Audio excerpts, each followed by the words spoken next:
सबको जोहार। आज हम समझाएंगे कि कैसे बाहरी लोग जो है झारखंड के फॉर्म में किस तरह से मतलब हो रहा है, किस तरह से अतिक्रमण किया जा रहा है, मतलब ऊपर से नीचे लेकर उस फॉर्म को माध्यम से जो टेक्निकल चीज़ है हम उसके बताने का प्रयास करेंगे। आप देखिएगा कि कैसे टेक्निकल लोचा किया जा रहा है। झारखंड का जो फॉर्म निकला अभी पीजीटी का और असिस्टेंट लेबोरेटरी का, उसमें हम टेक्निकल चीज़ का हम लैपटॉप में ओपन कर रहे हैं उसका फॉर्म को, उस फॉर्म को समझने और समझाने का प्रयास हम कर रहे हैं। समझिएगा तो आपको पता चल जाएगा कि कैसे लोग घुसेंगे, कैसे बाहरी लोग इसमें अतिक्रमण करेंगे नौकरियों में। आप समझिएगा।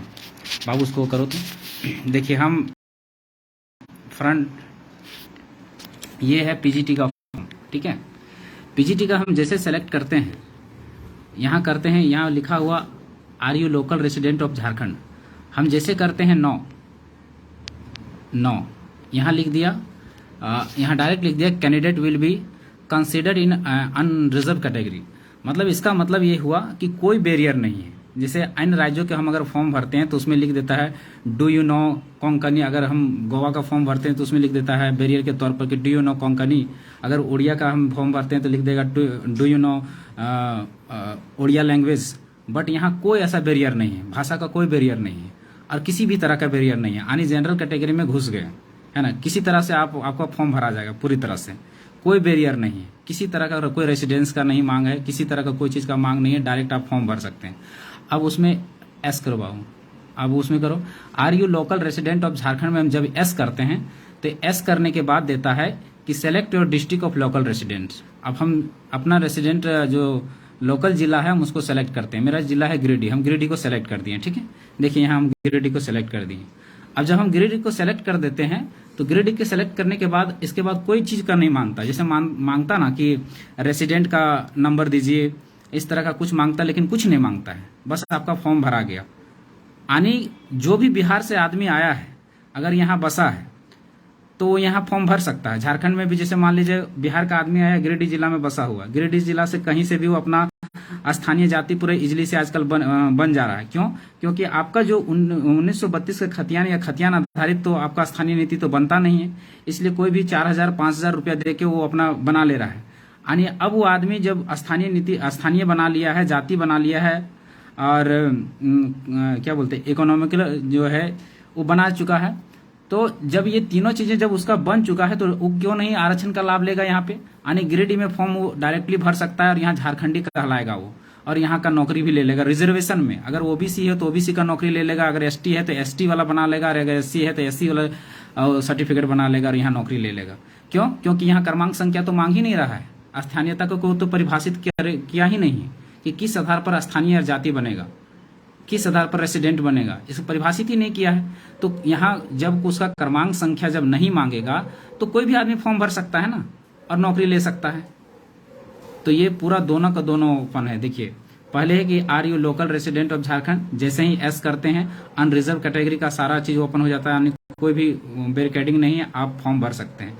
जैसे ही आप नो करते हैं उसमें जिला सेलेक्ट करने को मांगता है। आप जैसे ही जिला सेलेक्ट करते हैं आपको कुछ नहीं मांगता है कि आप रेसिडेंस नंबर दीजिए या किसी तरह का ओबीसी है तो ओबीसी का जो सर्टिफिकेट होता है उसका नंबर दीजिए। इससे किसी तरह का बैरियर नहीं है, कोई भी बैरियर नहीं, यानी पूरी तरह से ओपन।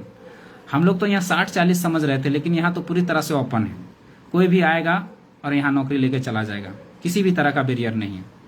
उसके बाद जो भाषा का बैरियर होता था वो भाषा का बैरियर भी खत्म कर दिया गया, मैट्रिक इंटर का बैरियर था वो भी खत्म कर दिया गया।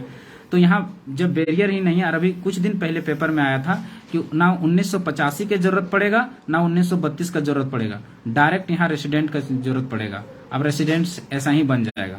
जैसे ही आपको अगर उदाहरण पेश करना है तो आप किसी भी बाहरी दोस्त को लेके जाइए कि चलो हम तुम्हारा रेसिडेंट बना देते हैं, और जाके वहां पर खाली बात कीजिए, वहां पर चुपके से किसी भी प्रज्ञा केंद्र में कि यहाँ का नहीं है, इसका बनाना है, कितना लोगे, आपको बना के दे देगा। गारंटी हम लिख के दे देंगे। अगर 4-5 हजार रुपया खर्च करेंगे तो आपका 4-5 हजार भी नहीं, 2-3 हजार रुपया खर्च करेंगे तो आपका रेसिडेंट बन जाएगा। और जब आप रेसिडेंट बन जाएगा तो आप अनरिजर्व कैटेगरी में तो छोड़ दीजिए, रिजर्व कैटेगरी में झारखंड में नौकरी ले लीजिएगा। यानी ओबीसी का हक मारा जाएगा, आपका एसटी एससी किसी का भी हक मारा जा सकता है। ऐसा नहीं समझिए कि एसटी के लिए रिजर्व है तो उसका भी हक नहीं मारा है। अगर कोई एसटी बाहर का है, कोई बिहार का एसटी है तो यहाँ आके अपना एसटी का सर्टिफिकेट बना सकता है। आखिर कोई बिहार का एसटी है तो यहाँ तो उसको जनरल में ही फाइट करना पड़ेगा, लेकिन जनरल में ना फाइट करके वो रिजर्व कैटेगरी में फाइट कर लेगा।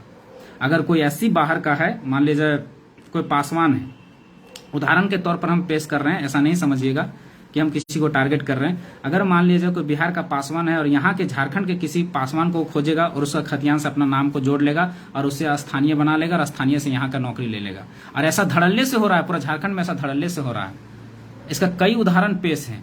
अभी इसका बोलते हैं डाक सेवा का जो नौकरी निकला था, उसमें देखे होंगे पेपर में दिया था कि 90% उसका जो था फर्जी सर्टिफिकेट बना हुआ था। जितना भी यहाँ का स्थानीय लोकल रेसिडेंस बना हुआ था 90% फर्जी बना हुआ था, सब बाहर के लोगों ने बनाया था।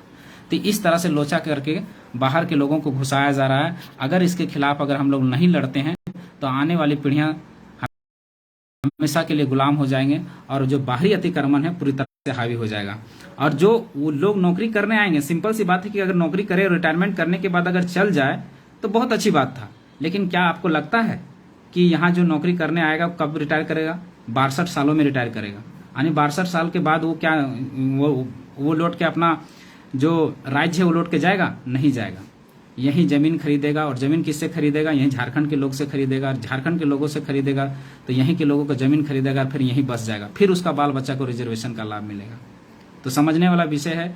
अब आगे आप लोग को तय करना है कि लड़ना है कि नहीं लड़ना है। अगर लड़ना है तो तैयार रहिए, और नहीं तो फिर आने वाली पीढ़ी इसका गुलाम होगा। इसका पूरा हम गारंटी लिखित हमसे ले लीजिए, एफिडेविट करवा लीजिए, आने वाला पीढ़ी गुलाम रहेगा।